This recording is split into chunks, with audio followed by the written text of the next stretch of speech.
عبادت.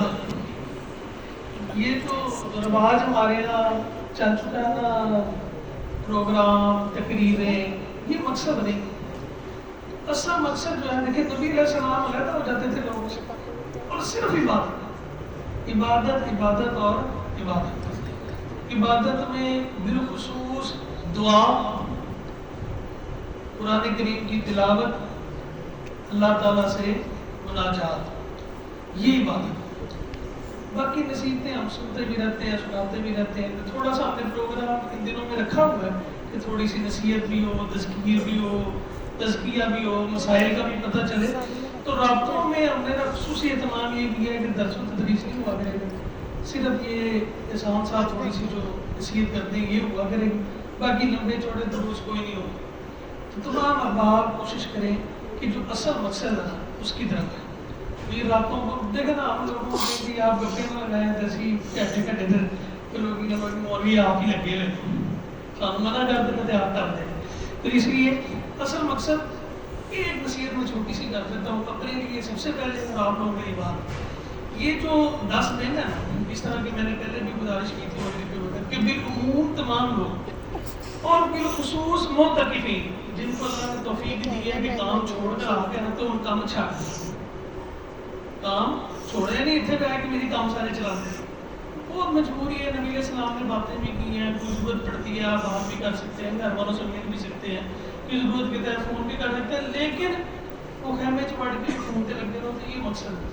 تو کوئی ان دنوں میں اپنا ٹارگیٹ رکھ لے. جب کوئی ٹارگیٹ ہوتا ہے نا تو اس کے لیے بندہ محنت کرتا ہے تھوڑی سی. تو ٹارگیٹ رکھ لیں. اوپر میری، نیچے بھی جو مائیں بہنیں خواتین بیٹھی ہیں، یہاں پہ بھی جو دوست احباب ہیں، کہ ہم نے ان 10 دنوں میں یہ کرنا. وہ کیا کرنا ہے؟ ہم نے کم از کم جو ہے نا 10 دنوں میں 3 دفعہ قرآن ضرور ختم کرنا. کچھ سلف صالحین سے جانتا ہے کہ یہ آخری عشرے کی ہر رات کو قرآن ختم کرتے ہیں. ساڑھے واسطے روکا کم نہیں. تو کم از کم 3 دنوں میں، یعنی روز کے 10 پارے ہم ٹارگٹ کر لیں کہ ہم نے کم از کم اتنے روز کے پڑھنے ہی پڑھنے. یار اعتکاف میں بیٹھ کے بھی اگر ہم قرآن نہ پڑھیں تو کوئی فائدہ نہیں. اسی طرح کچھ ہم بنا لیں کہ یار اس دفعہ ہم نے تھوڑا سا حصہ قرآن کرنا، چاہے ایک رکوع، ایک صفحہ، ایک برکہ، ایک پاؤ، آدھا سپارہ، ایک سپارہ، جس کو جتنے ہم نے کوئی ٹارگٹ بنا لیں کہ ہم نے اس دفعہ اتنا یاد کر کے جانا. تو جب ٹارگٹ بنا لیتے ہیں نا تو اس کے اوپر بندہ تھوڑی سی محنت کر لیتا ہے. اور اگر وہ شتر بے مہار ہو، دل کیا تو پڑھ لیا، دل کیا تو نہ پڑھا، تو اس سے نا وہ کہ بندہ کسی اچیومنٹ کو حاصل نہیں کر پاتا.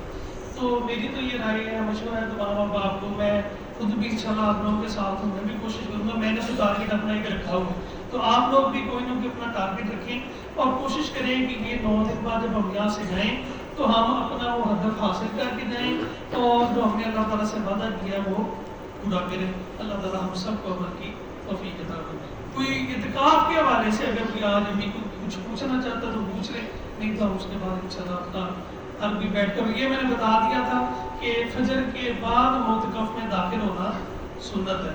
تو ابھی جو ہے وہ ایک آخری خیمہ جو ہے اس کی چادریں اٹھا دیں جن صاحب کا، اور باقی سارے بھی جو ہے وہ مسجد میں تشریف رکھیں. آج کی رات کوشش کریں کہ سارے جاگ کر، خالی جاگنا مقصد نہیں، اس طرح بھی بتایا شان صاحب نے، جاگنے کا مقصد عبادت ہے.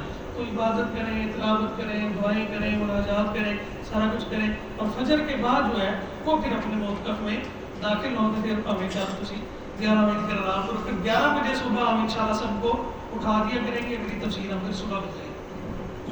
ٹھیک ہے؟ سبحان اللہ.